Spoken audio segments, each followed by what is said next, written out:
Des photos d'une meute de chiens errants à Pattaya, la gueule scotchée pour les empêcher de mordre, ont déclenché un débat sur les réseaux sociaux quant à savoir si cela relève de la maltraitance animale. Un utilisateur de Facebook a publié des photos montrant une dizaine de chiens avec la gueule scotchée, se prélassant dans la rue Pattaya Naklua 12, dans le district de Banglamin, à Chonburi. Certains portaient des bouteilles d'eau accrochées autour de leur cou. La personne inconnue qui les nourrit serait responsable de cet acte. Selon un agent de sécurité travaillant dans la zone, les chiens aboient beaucoup et ont attaqué des touristes se promenant dans la rue. Les résidents ont déclaré que les chiens restaient dans cette condition toute la journée, sauf pendant le moment où ils étaient nourris. Le post, largement partagé, a suscité de nombreux commentaires. Beaucoup ont affirmé qu'il s'agissait de maltraitance animale, car les chiens étaient empêchés de boire de l'eau sous la chaleur, et que du ruban en vinyle était utilisé à la place de muselières adaptées. D'autres ont défendu cette pratique, arguant qu'il y avait beaucoup de chiens agressifs dans la région, et qu'ils avaient souvent blessé des passants. Les internautes ont demandé aux autorités locales et aux agences de protection animale d'inspecter la zone. La Thaïlande distribuera 145 milliards de bahts de son programme de subvention, portefeuille numérique, plus tôt que prévu afin de soutenir les groupes vulnérables, a déclaré lundi un vice-ministre des Finances, soulignant la nécessité d'un stimulus économique à court terme. Lors d'un débat budgétaire au Sénat, Julapun Amornviva a indiqué que le gouvernement avait préparé un total de 450 milliards de bahts pour son programme phare de subvention, qui vise à stimuler l'activité économique en transférant 10 000 bahts à 50 millions de Thaïlandais à dépenser dans leur localité. La mesure, initialement prévue pour être lancée au cours du dernier trimestre de cette année, est la pierre angulaire des plans de la Thaïlande pour relancer la deuxième économie d'Asie du Sud-Est, qui a connu une croissance de 2,3% au deuxième trimestre. Un changement de gouvernement le mois dernier, provoqué par la destitution surprise de Srettha Thavisin en tant que Premier ministre par un tribunal, a laissé planer des incertitudes quant à la date de mise en œuvre des mesures de relance promises. Une partie des subventions sera désormais distribuée en espèces, a annoncé la semaine dernière Paetongtarn Shinawatra, allié et successeur de M. Srettha. Le responsable des finances, Julapun, a précisé que 32 millions de personnes s'étaient déjà inscrites au programme, y compris les groupes vulnérables, mais pas ceux sans smartphone, les fonds devant être reçus via une application. Il n'était pas immédiatement clair si la première tranche de paiement, que M. Julapun a annoncée pour la fin septembre et financée par le budget 2024 et d'autres sources, serait en espèces. Ces déclarations font suite à celles de Mme Paetongtarn, fille du milliardaire politiquement influent Thaksin Shinawatra, qui a promis le week-end dernier de stimuler immédiatement l'économie et de mettre en œuvre le programme politique de M. Srettha. Le nouveau gouvernement a publié dimanche une déclaration de politique que Mme Paetongtarn présentera au Parlement cette semaine. Le programme de subvention a été critiqué par des économistes, y compris 2 anciens gouverneurs de la Banque centrale, pour son caractère jugé irresponsable sur le plan budgétaire. Le gouvernement rejette ces critiques, mais peine à trouver des sources de financement. Il insiste sur le fait que la politique est nécessaire pour dynamiser l'économie, que la Banque centrale prévoit de croître de seulement 2,6% cette année, contre 1,9% en 2023, bien loin de la plupart des autres pays de la région. Pathom Thani, un différend de plusieurs mois concernant 2 animaux de compagnie, un chien et un chat, s'est terminé par un drame lundi matin dans le district de Klong Luan, lorsqu'un officier de l'armée à la retraite a abattu sa voisine avant de se suicider. La police a été appelée dans un lotissement de Tambon Klong Sam vers 7h30. À leur arrivée, ils ont découvert 2 corps, celui du colonel Jaruchar Jarupan, âgé de 64 ans, et celui de Saoagul Sazado, 53 ans. Le fils de la femme, âgé de 30 ans, a également été blessé, touché à la main gauche par une balle. Des témoins ont raconté à la police que le retraité de l'armée et sa voisine avaient un conflit de longue date et qu'ils s'étaient à nouveau disputés ce matin-là à propos de leur clôture. L'homme est ensuite rentré chez lui, puis est ressorti avec un pistolet de calibre 9 mm, s'est dirigé vers la maison de la femme et lui a tiré dessus à plusieurs reprises. Selon la police, la femme a été touchée par 5 balles, dans la joue gauche, l'abdomen, la main droite et le bras. Le colonel a été retrouvé mort devant la porte de la femme, avec une blessure par balle à la tempe gauche et une sortie de balle à la tempe droite, ont indiqué les autorités.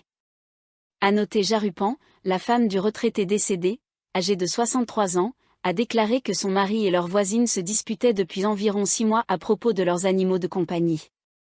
Elle a vu son mari prendre son arme à feu et sortir de la maison, puis elle a entendu plusieurs coups de feu. Elle est sortie en courant et a vu son mari se tirer une balle dans la tête.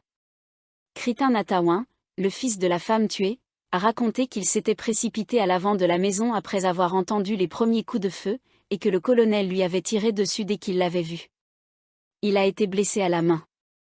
Il a expliqué que le différend entre les deux familles avait commencé après que le chat adopté par l'officier retraité eut traversé leur clôture et pénétré sur leur propriété, où il gardait un chien. L'opposition et le Sénat sont prêts à placer le nouveau gouvernement sous le feu des critiques lorsqu'il présentera sa déclaration de politique générale au Parlement cette semaine, avec le programme de distribution de « portefeuille numérique » du parti au pouvoir, Pheu-Thai, parmi les principales cibles. La première ministre Paetongtarn Shinawatra exposera cette déclaration jeudi et vendredi au Parlement. Selon la Constitution, le gouvernement est tenu d'annoncer sa déclaration de politique avant de commencer ses travaux. Sirikanya Tansakin, député de la liste du Parti du Peuple, une réincarnation du parti dissous Move Forward, a déclaré dimanche que son parti avait aligné plus de 30 députés pour débattre de la déclaration de politique générale. Nous nous attendons à un débat intense. La nouvelle coalition gouvernementale est toujours dirigée par Pheu-Thai. Nous demanderons s'ils ont tenu leurs promesses électorales, a-t-elle affirmé. Elle a souligné que plusieurs politiques du nouveau gouvernement sont similaires à celles de l'administration de Srettha Thavisin. Nous espérons que le nouveau gouvernement fournira plus de clarté, de détails et fixera des objectifs concrets afin que l'opposition puisse les surveiller de près. Sinon, ces politiques ne resteront que des rêves, a ajouté Madame Sirikanya. Le sénateur Premsak Piayura a indiqué qu'il ciblerait le programme de distribution de portefeuilles numériques, qui est la politique phare de Pheu-Thai, ainsi que la politique de santé publique du nouveau gouvernement. La distribution d'argent n'est pas une solution à la pauvreté. Mais puisque ce programme est une promesse électorale du gouvernement, il doit la réaliser, a déclaré Dr Premsak, en soulignant que le gouvernement doit s'assurer que le programme soit mis en œuvre conformément à la loi. Des sources gouvernementales ont indiqué que le programme de distribution devrait être lancé avant la fin de l'exercice fiscal 2024, le 30 septembre. Un projet de loi complémentaire visant à augmenter le budget de l'année en cours de 122 milliards de baht pour financer partiellement ce programme a été adopté par le Parlement. Cependant, le vice-ministre des Finances, Julapin Amornviva, a précédemment admis que le programme nécessitait des ajustements, y compris la possibilité de fournir de l'argent liquide à certains bénéficiaires plutôt que de l'argent numérique. Dr Premsak a également souligné la nécessité pour le nouveau gouvernement et la Banque de Thaïlande de trouver un terrain d'entente en matière de politique fiscale pour éviter tout conflit, comme cela a été le cas sous l'administration Srettha. Pendant son mandat de Premier ministre, M. Srettha avait demandé à la Banque de Thaïlande de réduire les taux d'intérêt pour stimuler l'économie, tandis que le gouverneur de la banque, Seta Putsutiwartnarupu, avait insisté sur l'indépendance de la Banque centrale dans sa prise de décision. Dr Premsak a également mis en garde contre les politiques populistes du gouvernement qui nécessiteraient des fonds budgétaires détournés d'autres agences.